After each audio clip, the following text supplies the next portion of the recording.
बिस्मिल्लाहिर्रहमानिर्रहीम और अस्सलामु अलैकुम। 19 जनवरी और पाकिस्तान में इतवार की शाम। आज अभी तक की अहम खबरें और मेरा तज्जिया।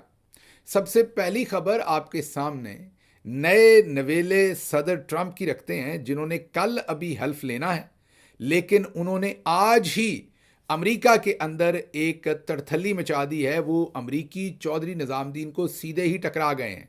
उन्होंने जो अमेरिका की डीप स्टेट है, जो अमेरिकी इस्टेब्लिशमेंट है, उनको एक ऐसा झटका दिया है जिसका इर्ताश जो है वो पूरे अमेरिका के अंदर महसूस किया जा रहा है। और ना सिर्फ अमेरिकी चौधरी निजामुद्दीन को यह पता चल रहा है कि ट्रंप के आने वाले दिनों में तेवर क्या हैं, बल्कि पूरी दुनिया के जो निजामुद्दीन हैं उनको पता चल रहा है कि ट्रंप जो है वो डीप स्टेट्स के ऊपर, निजामुद्दीनों के ऊपर सख्त हाथ डालने जा रहा है। पाकिस्तानी चौधरी निजामुद्दीन के लिए भी ये परेशानी का बायस होगा। हमने पिछले व्लॉग में आपको ये खबर दी थी कि अमेरिका में टिकटॉक पर पाबंदी लगा दी है। इसका बैकग्राउंड भी आपको थोड़ा सा बताया था। और ये पाबंदी जो है वो जो बाइडेन एडमिनिस्ट्रेशन थी, जाहिर है उनके इमा पर शुरू हुई थी, कांग्रेस ने अप्रूव की थी, और फिर कांग्रेस का ये फैसला अमेरिकी सुप्रीम कोर्ट में गया था, उन्होंने भी इंडोर्स कर दिया था। और टिकटॉक को ये कहा था कि आप अपने ऑपरेशंस जो अमेरिका के अंदर आप चलाते हैं उनको आप किसी अमेरिकी कंपनी को बेचें या उनसे कम से कम 50% या उससे ज़्यादा शेयर करें, ताकि जो अमेरिकी सार्फिन टिकटॉक इस्तेमाल करते हैं उनका जो डेटा है वो किसी सूरत चाइना मुंतकिल ना हो। अमेरिका को एतराज़ ये है कि टिकटॉक क्योंकि एक सोशल मीडिया की ऐसी कंपनी है जो चाइना बेस्ड है और वो अमेरिका समेत पूरी दुनिया में बहुत पॉपुलर है। यहाँ आप ये समझिए कि ये टिकटॉक जो है ये सिर्फ लोग अपनी, जैसे हमारी बाजी अपनी वीडियो बनाती हैं, सिर्फ उसी के लिए इस्तेमाल नहीं होती, बल्कि जो छोटे बिजनेसेस हैं वो अपनी प्रमोशंस, अपनी एडवर्टाइजिंग जो है वो भी टिकटॉक के ज़रिए करते हैं और उससे उनकी सेल्स के ऊपर बहुत फ़र्क पड़ता है। तो ये कारोबारी लिहाज से भी और भी बहुत सारी मालूमाती लिहाज से और फिर एंटरटेनमेंट के लिहाज से हर तरह से एक बहुत बड़ी इंडस्ट्री, बहुत बड़ी ऐप है। अब जब टिकटॉक के ऊपर पाबंदी लगी, जाहिर है जैसे मैंने आपको बताया कि ये अमेरिका की डीप स्टेट, अमेरिका के निज़ामुद्दीन और बाइडेन एडमिनिस्ट्रेशन और उनका ये एक मुश्तरका प्रोजेक्ट था जो चलता रहा और आखिरकार टिकटॉक जो है वो कल अमेरिका में हफ्ते की शाम उसे बंद कर दिया। अब इसकी टाइमिंग इसलिए भी इम्पॉर्टेंट है कि टिकटॉक के ऊपर सारी तमाम जो करंट ट्रेंड्स होते हैं उसके बारे में वीडियोस बहुत पॉपुलर होती हैं। अब सदर ट्रंप के जो मेजर 2 दिन हैं वो 19 और 20 हैं। 19 की शाम का डिनर है और 20 को उन्होंने जो हल्फ लेना है वो है और वहाँ से तकरीर करनी है, और उसके वो जो तमाम मनाजर हैं जाहिर है वो भी मिलियंस और बिलियंस में, मिलियंस नहीं बल्कि बिलियंस व्यू जो हैं वो भी टिकटॉक के ऊपर होने थे। एंड उस वक्त टिकटॉक जो है वो ब्लॉक कर दी गई। अब सदर ट्रंप ने हल्फ लेने से पहले ही एक बहुत ही उन्होंने ऐसा ऑर्डर पास किया, ऐसा रिएक्शन दिया है जो अमूमी तौर पर दुनिया में देखने को नहीं मिलता। अभी वो सदर नहीं बने, लेकिन उन्होंने एक स्टेटमेंट जारी कर दी है। उन्होंने कहा है कि टिकटॉक अमेरिका में जो बंद की गई है, मैं इसे दफ्तर आते ही पहले ही दिन वापस खोल दूंगा। जी हां, आप दुरुस्त सुन रहे हैं। उन्होंने कहा कि ये जो बाइडेन साहब ने और फिर अमेरिकी कांग्रेस ने और फिर अमेरिकी सुप्रीम कोर्ट ने जो टिकटॉक ब्लॉक की है, ये मैं कल जब दफ्तर का हल्फ लूंगा तो मैं पहले दिन ही इसके ऊपर अपना एग्जीक्यूटिव ऑर्डर जारी करूंगा और इसे रिस्टोर कर दूंगा। उसमें उन्होंने खुल के कोई पर्दा नहीं रखा। उन्होंने ये भी बताया कि टिकटॉक के साथ 3 महीने के अंदर हम काम करेंगे और कोशिश करेंगे जो अमेरिका के कंसर्न्स हैं ओनरशिप के या इंफॉर्मेशन के उनको भी सॉल्व करें। और साथ साथ उन्होंने कहा कि कल मेरी तकरीब हल्फ बर्दारी है, मैं चाहूँगा कि जो लोग टिकटॉक का इस्तेमाल करना चाहें वो कल कर सकें और इस पैगाम को जो मेरी हल्फ बर्दारी का हर जगह ये फैले। इसके लिए खसूसी तौर पर उन्होंने कंपनीज को ये कहा कि जिन्होंने कल हफ्ते की शाम से, क्योंकि वो एप्पल हो या गूगल के फ़ोन्स हों, सबके ऊपर से टिकटॉक की ऐप उतार दी गई थी, जो स्टोर्स होते हैं जहाँ से आप ऐप डाउनलोड करते हैं। उन्होंने उन तमाम कंपनीज को कहा कि आल्दो जब तक मैं एग्जीक्यूटिव ऑर्डर पास नहीं करता, इस वक्त का कानून तो यही है कि अमेरिका के अंदर टिकटॉक बैन है, लेकिन उन्होंने कहा कि मैं अपने एग्जीक्यूटिव ऑर्डर में ये वाला पीरियड भी कवर करूंगा और अगर आप इस वक्त टिकटॉक चलाने की इजाज़त देंगे तो आपको कोई आपके खिलाफ एक्शन नहीं लिया जाएगा, आपको कोई सज़ा नहीं दी जाएगी। आप टिकटॉक को इस्तेमाल करना जारी रख सकते हैं, उसको फैसिलिटेट करना जारी रख सकते हैं। अब यह है तो एक छोटी बात आपको शायद लग रही हो कि एक सिर्फ और सिर्फ एक ऐप की बात है, लेकिन बात ऐप की नहीं है। आपके सामने ये रॉयटर्स की स्टोरी रखते हैं, ये कोई न्यूयॉर्क टाइम्स की, वॉशिंगटन पोस्ट की या किसी और जरीदे की या अखबार की स्टोरी नहीं है जिसके ऊपर जैसे उनका ओपिनियन है या उसमें उनका एक टिल्ट है या लाइन है, वो नहीं है। ये रॉयटर्स की स्टोरी है जो उन्होंने तो पब्लिश करनी है एक न्यूज़ एजेंसी के तौर पर, लेकिन फिर पूरी दुनिया ने उसको रिपोर्ट करना है। तो इसके इम्पैक्ट को समझिए कि ये बहुत ही ज़्यादा शद्दोमद के साथ या बहुत ही ज़्यादा अरक्रेज़ी के बाद तैयार की हुई न्यूज़ होती है जो दी जा रही है। रॉयटर्स कहता है कि ट्रंप ने अपना प्लान हतमी तौर पर मुरतब कर लिया है कि किस तरीके से डीप स्टेट को टकराना है। उन्होंने कहा है कि 2025 में ट्रंप बहुत बड़े बड़े काम करने जा रहा है जो अमरीकी चौधरी निजामुद्दीन के पर काट देगा। पूरी तफसील उन्होंने बताई कि किस तरीके से बहुत सारे ऐसे डिपार्टमेंट खड़े किए गए हैं। जैसे अब आपने पाकिस्तान में देखा कि जो पाकिस्तानी निजामुद्दीन है वो जजों को ख़रीदते हैं, लोगों को, एक्टर्स हों, वो क्रिकेटर हों, वो उलमा हजरात हों, सभी का कहीं ना कहीं कोई ना कोई खांचा लगाया हुआ है चौधरी साहब ने। आप हमेशा यही सुनते आए 77 साल में कि पाकिस्तानी सियासतदान करप्ट है और वो रियासत को खा गया। लेकिन अब आपको नज़र आता होगा कि चांद देखने वाली कमेटी में इतने सारे जो लोग हैं वो असल में किसी सियासतदान का किया हुआ कार्रवाई नहीं होती, उसके पीछे भी कहीं ना कहीं चौधरी साहब होते हैं। क्योंकि अपने तमाम लोग जिनसे बवक्ते ज़रूरत, जैसे अभी सज़ा देने के बाद जब डंटोनिक ने प्रेस कॉन्फ्रेंस की करनी थी तो चौधरी साहब ने उनके दाएं बाएं उलमा को बैठा दिया ताकि मजहबी कार्ड खेला जा सके। इसी तरीके से क्रिकेटर्स लॉन्च हो जाते हैं शाहिद अफरीदी की तरह, इसी तरह से एक्टर्स लॉन्च हो जाते हैं। इन तमाम लोगों को चौधरी साहब ने कहीं ना कहीं ऑब्लाइज किया होता है। टाउट सहाफ़ियों से लेके दानश्वरों तक किसी को सिक्योरिटी दे रखी है, 4 पुलिस वाले, तो किसी का और खांचा फिट कर रखा है। तो सभी का कोई ना कोई खांचा फिट किया होता है और इस खांचे फिट करने के लिए डिफरेंट डिपार्टमेंट्स होते हैं। कुछ सोशल वेलफेयर का डिपार्टमेंट है, कुछ फलाना है, जहाँ से फंड्स निकाल के आपके टैक्स के पैसे इन लोगों को दिए जाते हैं। अमेरिका में भी ऐसे ही है। अमेरिका में भी ट्रंप ने फाइंड आउट कर लिया है कि कौन कौन से ऐसे डिपार्टमेंट है जहां पर अमेरिकी चौधरी निजामुद्दीन, अब अमेरिका में जैसे हमारे तो आर्मी चीफ के पास सारी ताकत है, जनरल आसिम मुनीर साहब के पास, या DGISI के पास सारी ताकत है, लेकिन अमेरिका में सिर्फ फौज नहीं और भी जो इनकी डीप स्टेट है उसके और कैरेक्टर भी हैं और वो मिलकर इन तमाम इदारों को एक्सप्लॉइट करते हैं। और उन्हीं का इंटरेस्ट है कि अमेरिका के अंदर भी जो सोशल मीडिया है वो कंट्रोल्ड रहे। आपको हाल ही में हमने एक व्लॉग में बताया था किस तरह ट्रंप की आमद से पहले ही फेसबुक के जो मालिक हैं मार्क, वो भी बंदे के पुत्र बन गए हैं और उन्होंने भी कहा है कि हमने जो शैडो बैन और वो पॉलिटिकल कंटेंट को हमने जो कंट्रोल किया हुआ था, अब सदर ट्रंप के साथ हम मिलके उसको बेहतर करने का काम करेंगे। हालांकि मेरे ज़ाती ओपिनियन में उन्होंने सदर ट्रंप को हराने के लिए हर मुमकिन जोर लगाया और डाटा को, एल्गोरिदम को, या जो भी इसका सिस्टम है उसको हर तरह से कंट्रोल किया कि सदर ट्रंप को या उनकी कैंपेन को नुकसान हो। वो भी प्रो एस्टेब्लिशमेंट मुहिम का ही हिस्सा थे। लेकिन अब क्योंकि सदर ट्रंप आ गए हैं तो फिर सारे ही कांप रहे हैं। तो इन हालात में जो फेसबुक है वो तो पहले ही हाथ खड़े कर गया कि हम अब वो पाबंदियां नहीं लगाएंगे और खोल देंगे। इन्हीं दिनों में जो टिकटॉक को बंद किया गया, अब सदर ट्रंप ने आके डीप स्टेट को झटका दिया है और कहा है कि फ्री स्पीच नहीं रुकने दूंगा, मीडिया आज़ाद होगा। और जिसे वो लेगेसी मीडिया कहते हैं, जैसे पाकिस्तान में ये सारा टाउट मीडिया है, इसी तरह जो अमेरिका में टाउट मीडिया है उसको ट्रंप लेगेसी मीडिया कहते हैं। और वो कहते हैं कि लेगेसी मीडिया को अब उस तरीके से अपनी अजारादारी नहीं रखनी देंगे हम, बल्कि उसकी जगह पर जो सोशल मीडिया है और जो लोगों की आवाज़ है, वो टिकटॉक हो, ट्विटर हो, फेसबुक हो, वहाँ पर आज़ादी होनी चाहिए। और उनके ऊपर भी जो शैडो बैन है, जो स्क्रीनिंग करते हैं, ये लोगों को लिमिट करते हैं उनकी एक्सेस को, रीच को, उसको भी सदर ट्रंप कहते हैं कि मैं हर सूरत बंद करवाऊंगा। तो ये वो जो आवाज़ बंद करने की सलाहियत है या ख्वाहिश है, उसके साथ सदर ट्रंप टकरा रहे हैं। और दूसरा टकरा रहे हैं जो माल पानी खाने के और खिलाने के टाउटों को प्रोग्राम और जगह बना रखी हैं, उनके ऊपर सदर ट्रंप अमेरिका में हमला कर रहे हैं। अब आप कहेंगे ये हमारे साथ लिंक कैसे हो गया, आपने इतनी लंबी तमहीद 9 मिनट की जो है वो अमेरिका पे दे दी, तो ये हमसे कैसे लिंक्ड है पाकिस्तान में? मैं आपको बताता हूँ, पाकिस्तान में भी तो चौधरी निजामुद्दीन यही कर रहे हैं। जो आपका ट्रेडिशनल मीडिया है वो सारे का सारा कंट्रोल्ड है। जो टोकरियों में बैठे हुए हैं वो वही बात करते हैं जो उन्हें चौधरी साहब कहते हैं।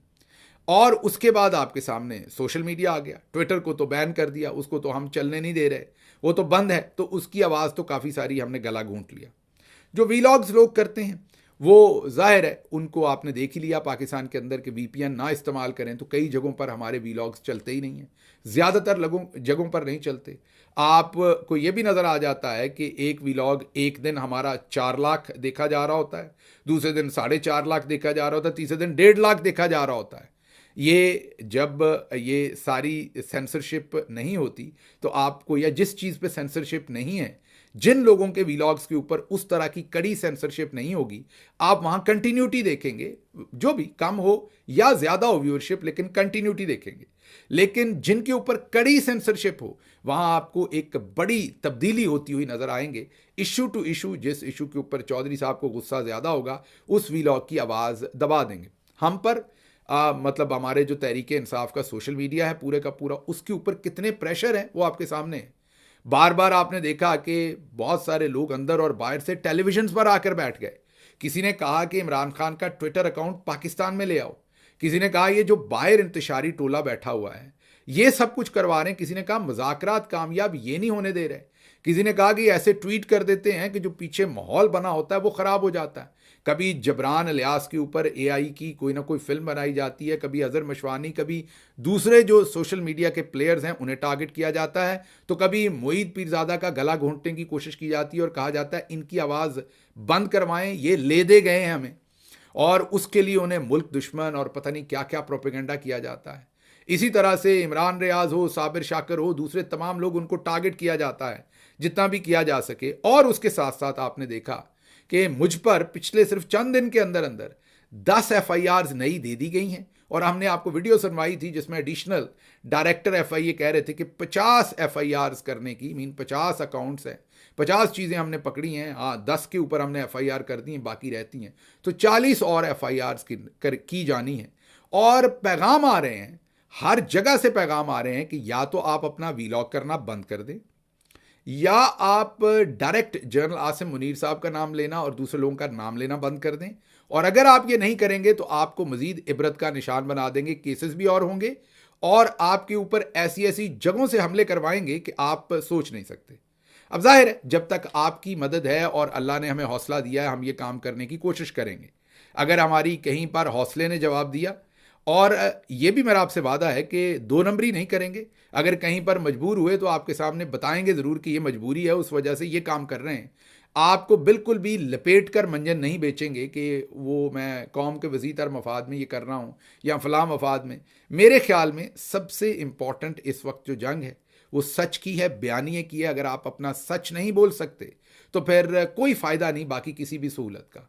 आप गौर कीजिए, हमारे बुजुर्ग बताते हैं कि जब अंग्रेज़ बहादुर का ज़माना था तो रेलवे बेहतर था, डाक का महकमा बेहतर था, पुलिस जो है वो लोगों से रिश्वत नहीं लेती थी। तो फिर हमने आज़ादी क्यों ली थी? क्योंकि हमें अपना आज़ादी इज़हार राय, वो भले हमारे मज़हब का हो, हमारी सकाफ़त का हो, हमारी आज़ादी का हो, वो दरकार था। हमें फ्रीडम दरकार थी कि अपनी आज़ादी के साथ अपनी बात कर सकें, हम पे बगावत और गद्दारी के पर्चे ना हो सकें। लेकिन हमें आज़ादी मिलने के 77 साल के बाद भी हमारी आवाज़ें दबाने की कोशिश की जाती है। मेरे पे, मैं आपको वाज़े तौर पर कई महीनों से बता रहा हूँ, भरपूर प्रेशर है कि मेरी आवाज़ को चौधरी निज़ामुद्दीन बंद करवाएं, और हर तरफ से प्रेशर है। ये ऐसा नहीं है कि मैं इंसान नहीं हूँ, मुझ पे वो प्रेशर आता है तो वो महसूस नहीं करता, लेकिन मुझे लगता है कि जो मेरी कमिटमेंट है उसके लिए मुझे इसे फ़ाइट करना चाहिए। और मेरी ताकत, मैं अल्लाह के बाद अगर कहूँ तो वो आप लोग हैं। जब आप लोग हौसला देते हैं, साथ खड़े होते हैं, तो हम फिर उसके साथ लड़ भिड़ने को मज़ीद बेहतर तरीके से तैयार होते हैं। तो मेरी आपसे गुजारिश होगी कि कोई भी शख्स, मैं नहीं सिर्फ, वो मोईद पीरजादा हो, वो जबरान अलियास हो, वो कोई भी लोग जो इस बयानिए की इस वक्त डीप स्टेट एस्टेब्लिशमेंट निज़ामुद्दीन के ख़िलाफ़ खड़े जंग लड़ रहे हैं। अमेरिका में तो ट्रंप जैसा सदर आ गया है जो प्रोटेक्शन कर रहा है ऐसी चीज़ों की। पाकिस्तान में अभी ऐसे हालात नहीं हैं जब तक खान साहब जेल से बाहर नहीं आते। तो आप ऐसे तमाम लोगों को, और तो कोई सपोर्ट नहीं कर सकते, लेकिन आवाज़ उठा के उन्हें ज़रूर सपोर्ट कीजिए। क्योंकि इन लोगों को, जैसे मैं मोईद साहब के बारे में देखता हूँ कि उनके बारे में ऐसा ऐसा घटिया प्रोपेगेंडा रन किया जाता है जिनमें से बहुत सारी चीज़ों का मैं खुद गवाह हूं कि उन चीज़ों में कोई सच्चाई नहीं है, क्योंकि मैं ज़ाती हैसियत में या उन चीज़ों के अंदर मौजूद था किसी ना किसी तरह से, या इन्फॉर्म्ड था। लेकिन उनकी किरदार कशी की जाती है। यही काम साबिर साहब के साथ, यही काम दूसरे, मैं कोई इमरान रियाज और बहुत सारे जितने भी दोस्त हैं सबके साथ यही काम किसी ना किसी तरीके से किया जाता है। तो जिसके बारे में भी ये किया जाए, आप ज़रूर अपने दिल से पूछा करें कि ये असल इसके पीछे हकीकत क्या है और करने की कोशिश क्या की जा रही है। बहरहाल आगे चलते हैं। ये मैं आपको बता दूं कि इस वक्त इमरान खान के बारे में भी यही ऑफ़र की जा रही है, बार बार ऑफ़र ये की जा रही है कि आप अपना ट्विटर अकाउंट ले आइए और सोशल मीडिया खामोश करवा दीजिए, तो आपसे मुज़ाकरात बेहतर हो जाएंगे। मुज़ाकरात ख़राब करने की वजह ये सब कुछ है। मैं नहीं कह रहा, अंसार अब्बासी साहब ने हालिया जो अपना कॉलम लिखा इसमें वाज़ेह कह दिया है कि ये जो इमरान खान अपना ट्वीट बाहर से करते हैं और ये जो सोशल मीडिया के लोग हैं, इनकी वजह से सब कुछ ख़राब है। पार्टी के चंद लोग जो पार्टी छोड़ गए हैं या अभी भी कुछ लोग ऐसे जो पार्टी के अंदर हैं, वो ये ओपिनियन बहुत ही स्ट्रांगली रखते हैं और वो समझते हैं कि ये जो हॉकिश है, ये जो सोशल मीडिया के ऊपर ऐसे बयानात दे देते, इनकी वजह से मामला आगे नहीं चल रहा। अब आप ये सवाल ज़हन में सोचते होंगे कि क्या वाकई अगर इन सोशल मीडिया के लोगों से पार्टी डिस्टेंस कर ले और इनसे लातल्लकी कर दे या इनके बयानिए के ख़िलाफ़ चली जाए, तो क्या वाकई इमरान खान साहब को रिहाई मिल जाएगी? अगर हमें यकीन हो तो हम खुद ही 4 दिन चुप हो जाए। हमें तो ये लगता है, मेरा ओपिनियन ये है कि इन चंद आवाज़ों को टारगेट किया जा रहा है और ये एक, आप ये कह लें कि ब्लफ किया जा रहा है कि अगर ये आवाज़ें खामोश हो जाएं या आप इनसे डिस्टेंस कर लें तो इमरान खान साहब को रिहाई दे देंगे। लेकिन जैसे ही इन आवाज़ों को डिस्क्रेडिट करवा लिया गया तो और ज़्यादा सख्तियां बढ़ा दी जाएंगी। इसमें ईमानदारी नहीं है, झूठ है, फ्रॉड है और ब्लफ है। ये मेरा तज्जिया है, ये मेरा ओपिनियन है, जो कि गलत हो सकता है। मेरा नहीं ख्याल कि वो हकीकी तौर पर ये डील करना चाहते हैं पाकिस्तानी अवाम के साथ कि अगर ये आवाज़ें बंद हो जाए तो हम बिल्कुल ठीक हो जाएंगे। क्योंकि अगर उन्होंने बिल्कुल ठीक होना है तो फिर उन्हें आवाज़ों से क्या मसला है? जो चीज़ ठीक होती है उस पर तो तनकीद वैसे ही नहीं की जा सकती। पर अगली खबर की तरफ चलते हैं इसी में से, और वो नजम सेठी साहब की खबर है। वो कहते हैं कि इमरान खान माइनस नहीं हो सकते। नवाज शरीफ और दूसरे लोग इसलिए माइनस हो गए थे कि वो मकबूल नहीं थे, उनको कट करके साइड पे करना आसान था। इमरान खान इतने मकबूल हैं कि उन्हें माइनस नहीं किया जा सकता, और ये बात अब फौज को समझ आ गई है। जनरल आसिम मुनीर को समझ आ गई, नाम उन्होंने नहीं लिया, वो मैं ले रहा हूं, लेकिन और यही मसला है हमारा कि हम नाम लेते हैं, इसीलिए हम टारगेट पे हैं। तो उन्होंने कहा कि जनरल आसिम, फौज जो है उसको ये बात समझ आ गई है और हुकूमत को भी समझ आ गई है, और वो इस वक्त वीकर स्पॉट पे, इसीलिए वो बातचीत कर रहे हैं इमरान खान के साथ। फिर उन्होंने ये कहा कि मामलात इलेक्शन की तरफ बढ़ रहे हैं, इमरान खान को माइनस करने वाला एक ख्वाब ही रह गया है, अब उसको भूल के वो आगे चलना चाह रहे हैं। इमरान खान की मकबूलियत की वजह से माइनस तो वो नहीं होंगे, लेकिन नून लीग को अपनी कमज़ोर पोजीशन जो है वो नज़र आ रही है। अब इसमें अगर आप देखें तो मैं सिर्फ यही बता सकता हूं आपको कि नजम सेठी साहब का जो तज्जिया है वो इस हद तक तो दुरुस्त है कि उनको अपनी कमज़ोरी समझ आ गई और उनको ये पता है कि सोशल मीडिया को हम नहीं हरा सकते, ओवरसीज़ पाकिस्तानियों को नहीं हरा सकते, आवाज़ों को हम नहीं हरा सकते, सोच को नहीं हरा सकते, ख्वाब को हम नहीं हरा सकते। लेकिन वो करना क्या चाह रहे हैं? वो करना ये चाह रहे हैं कि जैसे अरशद शरीफ खामोश हुआ, जैसे और बहुत सारे लोगों को खामोश पाकिस्तान के अंदर करवा लिया गया। जो चंद लोग बाहर बैठे हैं उनकी आवाज़ों को पहले हमने ज़बरदस्ती खामोश कराने की कोशिश की, FIRs करके सब कुछ, उससे तो ना हुए। तो अब इनके अंदर से इनको एक बेट करो, स्टिक एंड कैरेट वाली अप्रोच के साथ कहो कि अगर ये चुप हो जाए तो हम आपको ये देंगे, तो इस तरीके से इनको खामोश करवा लें, और जब ये खामोश हो गए तो फिर इनको मजीद तुनेंगे। तो मैं आपको ये बता दूं, जो भी ये करना चाह रहा है कि जैसे आप इमरान खान को माइनस नहीं कर पाए, ऐसे ही आप इमरान खान की जो बाहर आवाज़ है उसको माइनस नहीं कर पाएंगे। ये मामला चलेगा, आपके सामने और भी खबरें रखेंगे। आप काफ़ी सारी खबरें थी लेकिन लंबी हो गई, क्योंकि मैंने आपके सामने नुसरत जावेद साहब ने एक कहा कि इस वक्त इमरान खान मकबूल है, आप गली में चले जाएं, किसी से भी पूछें, वो इमरान खान का ही नाम लेता है। इसकी बात क्या है ये आपके सामने रखेंगे सुबह। मुझे यहाँ से इजाज़त दीजिए। अल्लाह आपका हामी और नासिर हो। पाकिस्तान जिंदाबाद।